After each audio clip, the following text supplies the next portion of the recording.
Join us for the very first IFL Live at London's Indigo at the O2, Sunday, August the 13th, with me, Coogan Cassius, and some very special guests. Eddie Hearn, Darren Barker, Johnny Fisher, and more. Tickets now on sale. So in the words of Eddie Hearn, you get up, you dress up, and you fucking show up.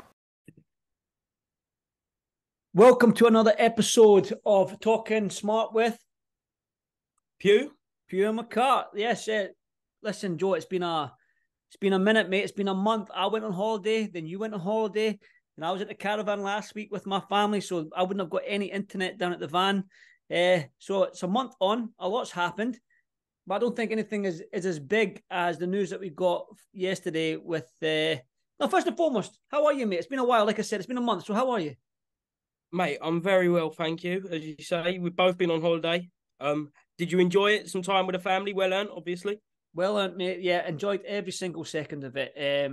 That's me. My lads' holidays are over with now, so it's all family holidays from here on out. So I'm sure. Did you go with the lads, or did you be your parents, or what? How did the family? It was well and truly a lads' holiday, mate. Well and truly, a heavy lads' holiday. Mate, probably took about a week to recover. But, yeah, well, that's a different podcast, Joe. You can do a different podcast and talk about that. Right now, we're going to talk boxing. Definitely, mate, definitely. Like I was going to say there, man, it's been a month since I've spoke to you and we've done this podcast, but a lot's happened. But the news that we got yesterday, straight off the press, was Dillian Whyte has had an adverse test come back from one of his anti-doping tests. A bit of a shock because it's so close to the fight, and I think, as you were, I was looking forward to the rematch because I was thinking that Joshua's had this whole thing with he's a little bit gun shy now and he doesn't want to pull the trigger and he's you know what I mean? I think Dillian Whyte was that opponent that was going to bring that old Joshua back. But yeah, just talk to me about your initial reaction to hearing the news from yesterday. Gutted, mate. Absolutely gutted. Week to go, and I can't wait for the fight. Like, obviously, we all remember that fantastic fight in 2015, which kind of launched AJ to the next level. It was his first ever pay-per-view, and his fight before he fought Charles Martin for that world title. And if anyone was going to bring it back, the old AJ, if you'd like to call it that, the more aggressive style, it would have been Dillian Whyte, because we know there's history there. We know that probably, we didn't see it at the press conference, but as the fight week would have carried on, there would have been a little bit of spite. And I think we would have seen fireworks. Obviously, we can't talk too much about the adverse finding because we just don't know enough at the minute. Very, very different to the Conor Benn scenario because when that happened, obviously there was press conferences on the day, everything like that. It was very quiet, very kind of, that's the fact, we'll leave it there, more news to follow. But from what we know now is gutted the fight's not happening. But at the end of the day, we do need to follow these tests. This is why the tests are taking place.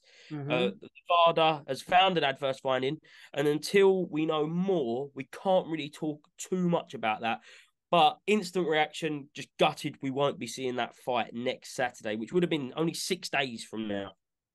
Well, that's the thing. Like I said, if anything we've learned from the Conor Benn situation is probably don't jump the gun too soon, because I've just literally sat my trainer's seconds license, and you do learn about that sort of stuff, and there is a long list, and it is difficult for fighters to sort of know what they're putting in their body when they're just taking a protein shake or they're just taking a this, that, and the next thing. Do you know what I mean? A Lucozade energy electrolytes drink. So I mean, there's a long list, but they are provided with a website to find out if they're taken as legit.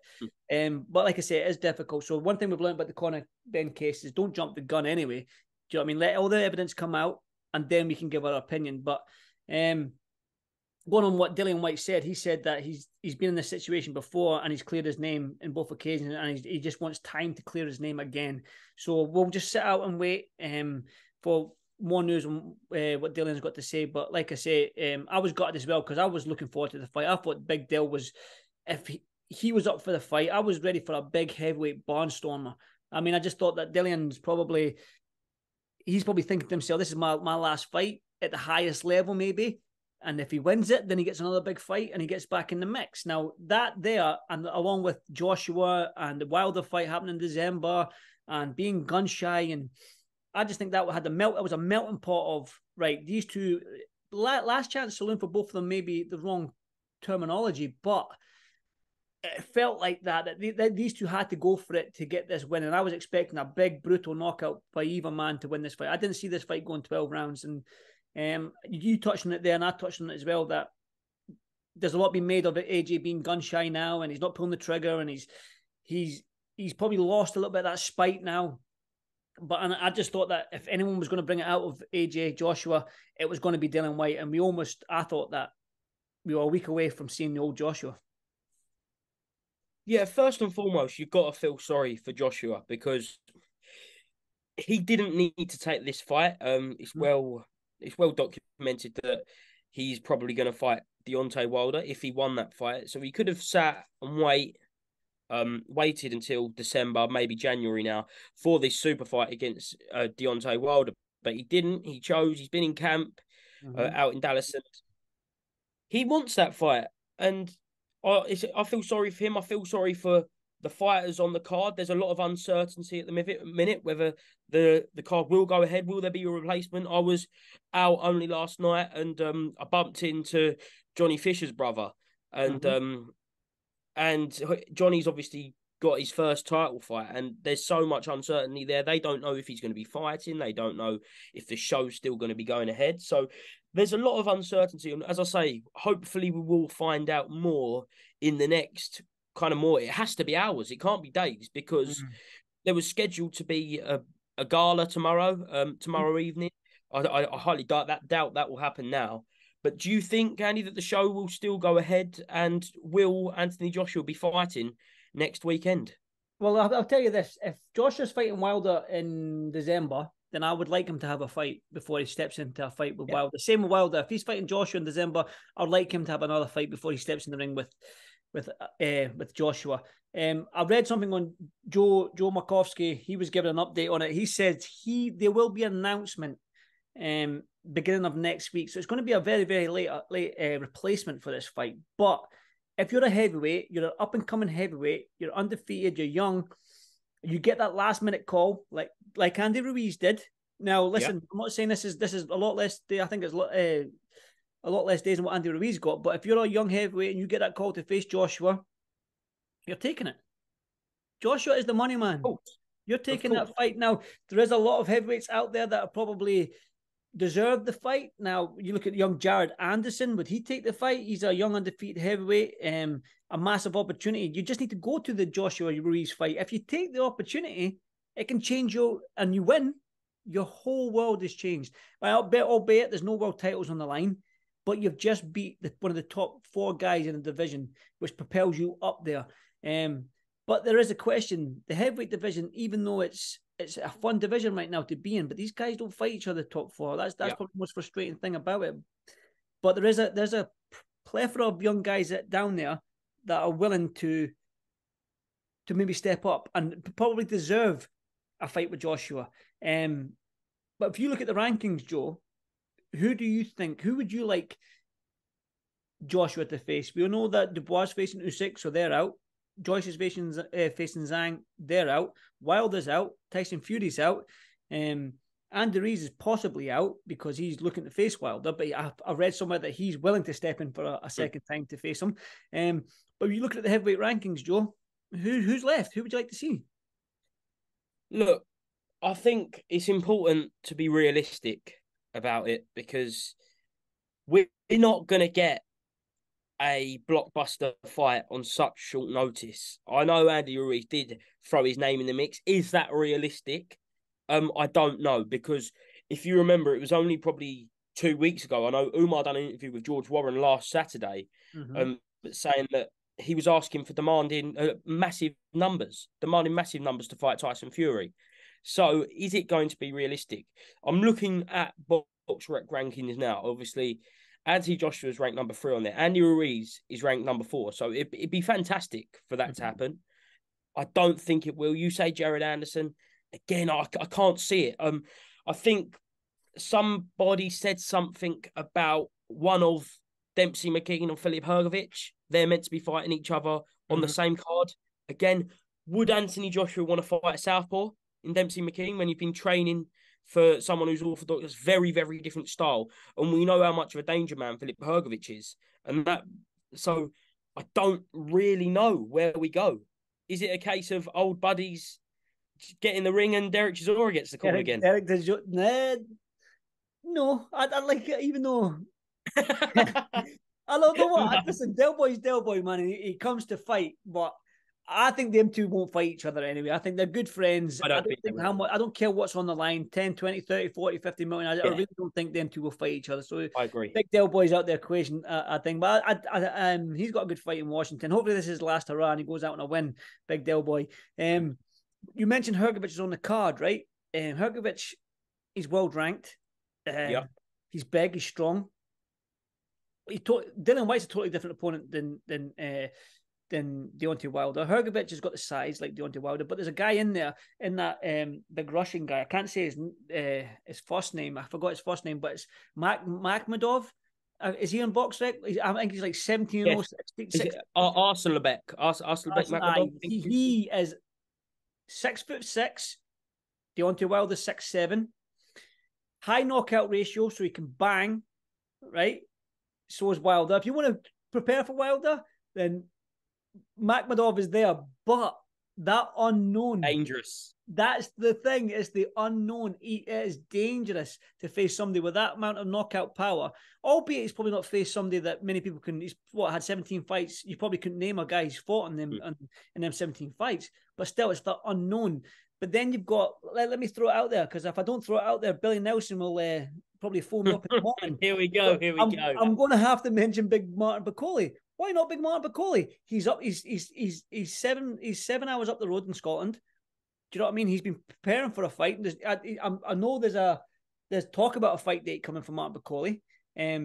So why not Martin BAKOLE? They know each other. They know each other very well. They've sparred hundreds of rounds. I know that for a fact. They've sparred hundreds of rounds. So why not Big Martin BAKOLE? He's itching for a fight. He wants to fight. He's been calling out these big names. So that there is names out there, but it's just picking that right one so that Wilder fight stays on track. Do you genuinely believe that BAKOLE would take that fight on 6 days' notice? Yes. Honestly, the good thing about heavyweights, Joe, is they don't need to make weight. Don't need to make weight. Yeah. So they're on weight 365 days a year, unless you're blown up to 28 stone.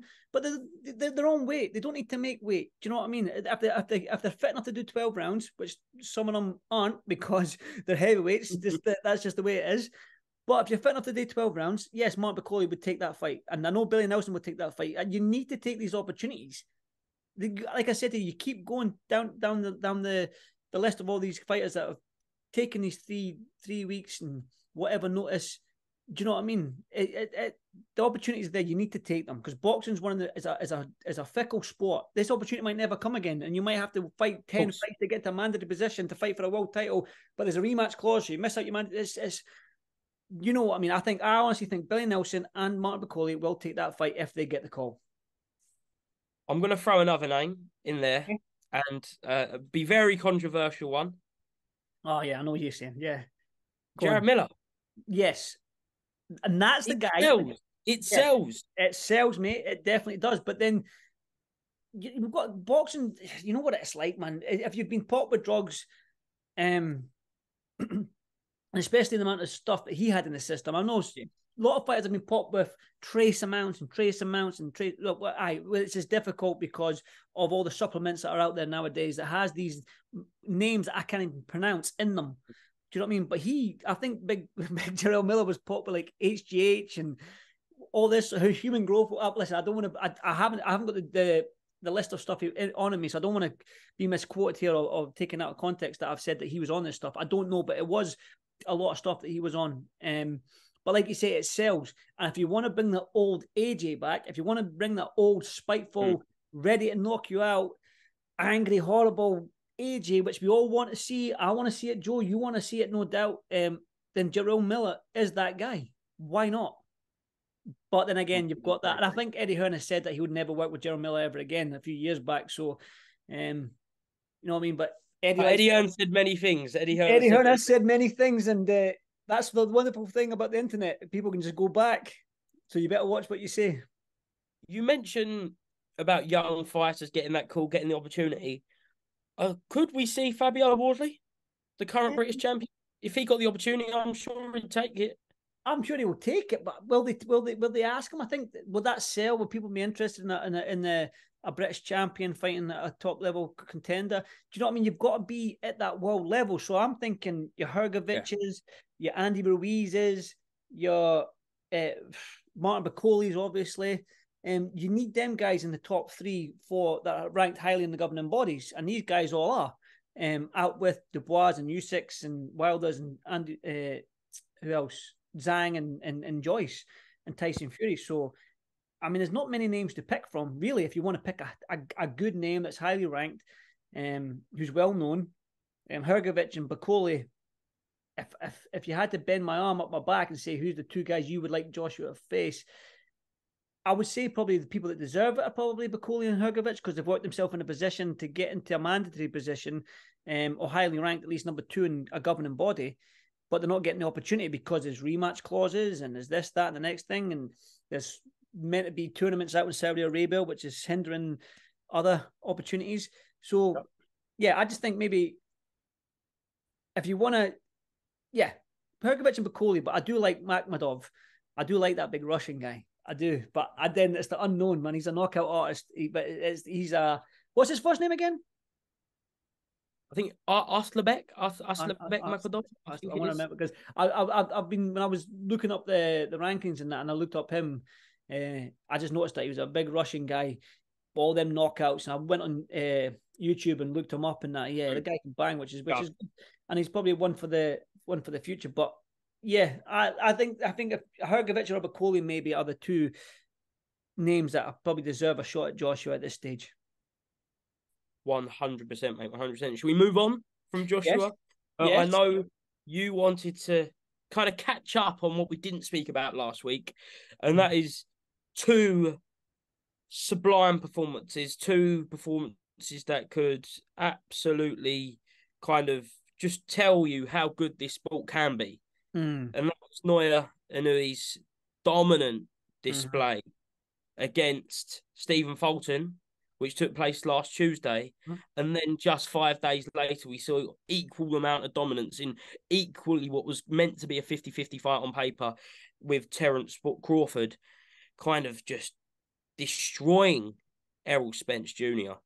So who is pound for pound number 1, Andrew? Great question. Listen, on Tuesday afternoon, I said Inoue, and I said Inoue, no matter the result, on Saturday against Crawford and Errol Spence. Now, the reason I said that was because I was thinking it was a 50-50 fight. Like everyone. But I had Crawford winning it. So ask did I. anybody leading that fight, there'll be Crawford by points. Not many people say Crawford by stoppage, right? Not like that anyway. Not winning the 3 knockdowns and a 9th round stoppage. I don't think many people. There could be a late stoppage maybe for Crawford. Maybe, but I thought it'll be nip and tuck. It'll be here, there, because Errol Spence is an elite fighter. Now, I said that because Inoue's making unified champions, world champions, look average. Yeah. There's the gap. There's world champions, unified champions, and all this. Then there's Inoue. Do you know what I mean? And then on you go. Go on, mate. I was just to say, these are not just unified champions. These are unified champions in weight divisions above his natural weight. Exactly. So it's an added thing. Exactly. So that's why I said no matter the result. But then when you saw Terence Crawford absolutely dominate Errol Spence in the way he did, then I'm like, man, I'm going to eat my words here. I'm going to have to eat my words here. I'm going to have to just take a loss. And I've took a knee. I've got up at the 8 count, and I've said, you know what? Terence Crawford's pound for pound. And then, you could even say it's a 1A, 1B situation. It can't be 1 and 2. Do you know what I mean? It's a 1A, 1B. I just think that the way that Terence Crawford beat Errol Spence, he's a 2-time undisputed champion, 2 different weight classes, 40-0, 31, 32 knockouts. He just dismantled the guy in Errol Spence. If he goes up to 154 and beats Charlo, I think Charlo is allowed to hold on to his belts after the Canelo fight, or I think the IBF done a ruling. I can't quite remember what was said there. I didn't look too much into it, but yeah, I just think that if he goes up and does it again at 154, because even he said in his own words that 147 was tight for him as well. So, yeah, I just think that he's pound for pound number one. He's 1A. I knew he's 1B. Sorry about that, guys. Technical difficulties. I'm in a different place today, so apologies. But let's get back to that pound for pound discussion, Andrew, because it's so close, isn't it? It is so close. I think there's Crawford and Inoue, and then everybody else. I just think that it's hard to pick. They're both undisputed champions. They're both moving up in weights. They're both undefeated with high knockout ratios. But the pound for pound is like, if they were both the same size and the same weight, do you know what I mean? They're better than that person. So if you had Terence Crawford against Inoue at the same size, same weight, who's going to win? I mean, that's a tasty fight. If you look at Inoue, if you put Inoue 5'8" and 147, do you know what I mean? That's a tasty fight, but it's never going to happen. So there you go. It is. It's an unanswerable question, unfortunately. But what I will say is, I feel like sometimes when it is in the smaller weight divisions, fighter don't get the credit they deserve. That's true, and that shows testament to how good Inoue is, because Inoue has gone above that. People are now talking about him and as a potential pound for pound number one. And I think we're lucky in a sense that we got both of these fights in 1 week, and we're unlucky in the sense that we didn't have enough time to process the Inoue fight, because we watched it at 1 o'clock on Tuesday afternoon, at 12 o'clock midnight Wednesday for UK times. We're getting the start of fight week. We're getting the arrivals. We're getting the press conference. And now suddenly focus shifts to what probably was, certainly as a trade fight, the best fight on paper that we've had in probably 10, 15 years. So, it's amazing 1 week that boxing can be, how good it can be when it's at its best. That is pure boxing. Watching Inoue dismantle Fulton and watching Terence Crawford, that is how good this sport can be. Now, Joe, you know my stance on the influencer stuff, even though I've tried to get a fight on some of them, but you know my stance on it. That is boxing for me. That is pure boxing. That is elite versus elite. And I think, like I said to you, what boxing's done this year has been fantastic. With the Tank Garcia was a great fight. You've got Eubank Smith getting the rematch as well. Another great fight coming up. We're unlucky not to see Callum Smith versus Bertobia this month. Big shame. Boxing's been getting his act together, I think. We do have a good fight in Charlo against Canelo coming up as well. And if Crawford goes up to 154 and faces thing, I mean, even if Crawford stays at 147, he's got Boots Ennis as his IBF mandatory. Do you know what I mean? It's just, wow.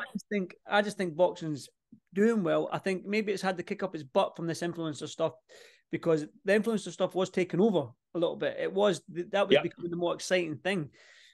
But I just think when you get the best fighting the best, and everyone wants to become undisputed, and that's the target, the one guy in the division, that's all we need. 2 is the top dog. There's 4 world champions, 5 if you include the IBO. Do you know what I mean? So there's a lot of champions in that division. We just need to know who the number one guy is, who's the best. And I think boxing's starting to do that. We're starting to find who the number one guy is in the division before they move up. And that's why I love the sport, mate. Look, we can talk about influencer boxing. I know we will mention Jake Paul at the end, but that is as in its purest form. I'm not as anti-influencer boxing as yourself. I treat it, to be honest, mate, I treat it as I cover 2 things. I cover boxing and I cover influencer boxing. When you separate them like that, I can take it. But you can't compare Jake Paul Nate Diaz to Terence Crawford and Errol Spence. Can you? Is it? Nope. It is. And that's why I was this sounds very cliche, but I was quite proud to be part of the sport when a fight of that magnitude can cross over, because we were seeing it. People were talking about it. People who I don't usually talk about boxing to, unless it's Joshua or Fury, are coming up to me asking me about this Terence Crawford fighting this Errol Spence, which in one way is very good, because it's now kind of crossing over into a world, and hopefully it done massive numbers. I'm sure we'll find out very soon. But how has it got this long before people are talking about generational greats? And these are generational greats. These are greats of all time in Terence Crawford now. That, like, people should have been talking about him when he come over here. Do you know what I mean? Well, when was that? 8 years ago. 2000. I literally just spoke to Ricky Burns about it today. It was Ricky Burns' fight. I was at that fight in 2014. 9 years ago. It's crazy. Yeah. It's mad. I just think when you look at the Jake Paul Nate Diaz thing, I think these influencer stuff, they're making their money, which I don't mind. Like, listen, if it's a rough world out there. If you're getting paid, get paid, especially if you're getting punched in the face for it. But you just look at the skill set employed by the Nate Diaz and Jake Paul fight, and it is what it is. I mean, Jake Paul is probably the master salesman. He's the master. I mean, he's the master at what he does. I mean, you look at the brawl that broke out during the press conference. Jake Paul was like that, hiding behind the security guard, and then when he's come out and doing all this sort of stuff. Yeah. It's like, mate, you're not about that life. Do you know what I mean? You're not about life when it comes down to the nitty gritty, man. Well, I'm not going to say nothing because I do like Jake Paul actually. I've interviewed him a couple of times, but it is what it is. He does well in what he does. Do you know what I mean? But what we'll say is, I'm 40-year-old and I would smoke Jake Paul.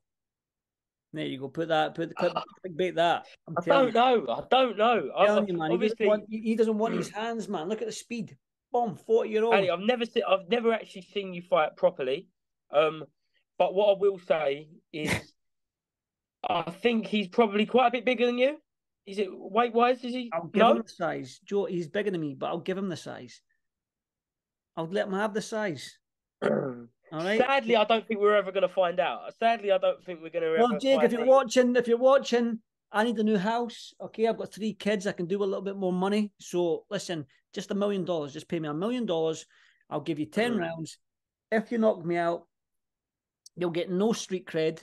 It won't do nothing for your career, but you could really, really hurt mine. So, listen, if you want to destroy an old man, let's get it on. I don't mind. I honestly do not mind. Papa. I'm not putting myself up for that same offer. Actually, for £1 million, maybe, but yeah. I know it'd certainly destroy me, mate. It'd certainly destroy me. I'm not skills. about that life. He can box. I'm not going to lie. He can box, but not an elite level. I mean, he's doing what he does. He's beating these UFC champions that are not Diaz is a killer in his world. Yeah. So is Woodley. These guys are absolute dangerous men, and he's knocking them down. Anderson Silva, he's knocking these guys down. So the guy can punch. I'm not going to deny it. He can whack. I think he's knocked down everyone he's fought or knocked them out. Every single guy he's fought, he's even knocked down. He knocked down Tommy Fury, albeit it was a sort of like stiff jab as Tommy was coming in, but he's still done it. So fair play to the man. Honestly, listen, he's doing what he's doing. He's created a world, and people are going to. I seen was it Colin that put it up last night that the arena was nearly full hours before the main event. So exactly, and with all these things, misfits. I see people are queuing outside Wembley Arena at 6 o'clock, and the queue went from the arena to the stadium. Yeah. Do you know what I mean? Like, they're queuing to get into these things, and at the end of the day, as cynical as it is, you, me, everyone in IFL, it's a numbers business. It is a numbers business. This is what keeps IFL running. And the biggest fight week for us this year, I'm almost certain, unless we get a heavyweight super fight, I'm almost certain will be KSI versus Tommy Fury. And that's the world we live in.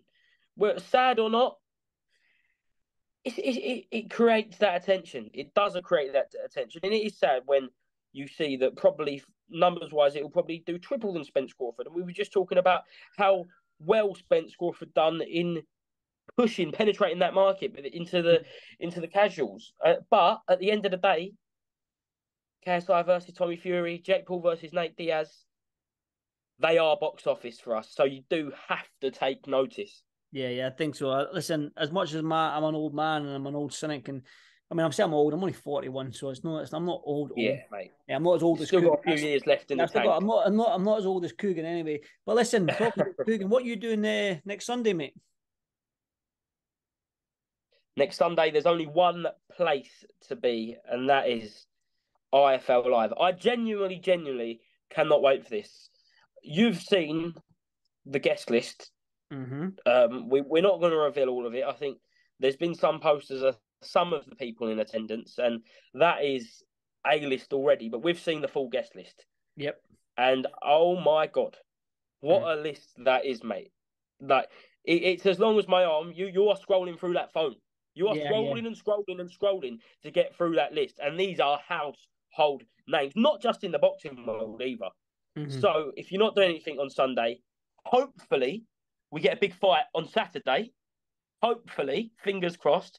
And then Sunday, same building, slightly smaller arena, O2 Indigo. Get your tickets if you haven't, because IFL Live is the place to be on Sunday. The very, very first one as well. Hopefully the first of many. And you can only say once that you've been to the first IFL Live. Exactly. So you've got to be. There's an opportunity if you're a boxing fan. You want to meet boxers in a casual environment, not when they're walking out the ring or they're in a gym or whatnot. If you want to meet a boxer in a casual environment where they're going to take pictures with you, they're going to have a chat with you, get yourself down there. Listen, if I'm coming down to London, you know it's big. You know it's big. You know. Are you coming, Andrew? Are you coming? I'm coming. Look, I've been working for IFL for over a year now, and I've not known Andrew to step foot down Mile End in London. No, obviously I'm just a bit outside London, so you know it is big. And obviously that's promoters hat on, but genuinely, it will be a fantastic night, and it is at the end of the day, as you say, a chance to meet your heroes if you are a boxing fan. We're lucky enough that kind of sometimes I still have to pinch myself that we are lucky enough to speak to these fighters all the time. So it's important not to take it for granted, and it will be just one big celebration of hopefully all things good about not just IFL boxing as a whole. Yeah. Listen, like I say, I'm buzzing for it. I think if you haven't got your tickets, get them now, because if you're in London and you're staying this Sunday, why not come down and see everybody from IFL and the boxers, the fighters, Eddie Hearn, Coogan. I mean, it's going to be an absolutely fantastic night. But Joe, I tell you what, tonight has been fantastic because it's been great to speak to you again, mate. It's been a while. It has been a while, and I've enjoyed it. Mate, and it's good to kind of, obviously we did have to deal with the very sad news of the Dillian Whyte fallout, but we're talking about great boxing. We're talking about the purest of its purest form, and that is what we absolutely love. So 100%, we probably could be in person for the next show. We'll be together. Well, listen, we're going to have to film it. Well, let's do it, mate. Let's do it. We'll get a selfie together and I'll post it up my Instagram. How's that? There we go. I think that might get Jake Paul's attention. Well, that's it. Listen, you speak to Jake Paul, you tell him I want him. Listen, Joe, enjoy the rest of your Sunday, mate, and I'll see you next week.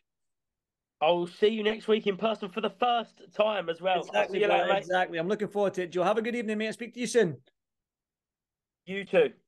Join us for the very first IFL Live at London's Indigo at the O2, Sunday, August the 13th, with me, Cook and Cassius, and some very special guests. Eddie Hearn, Darren Barker, Johnny Fisher and more.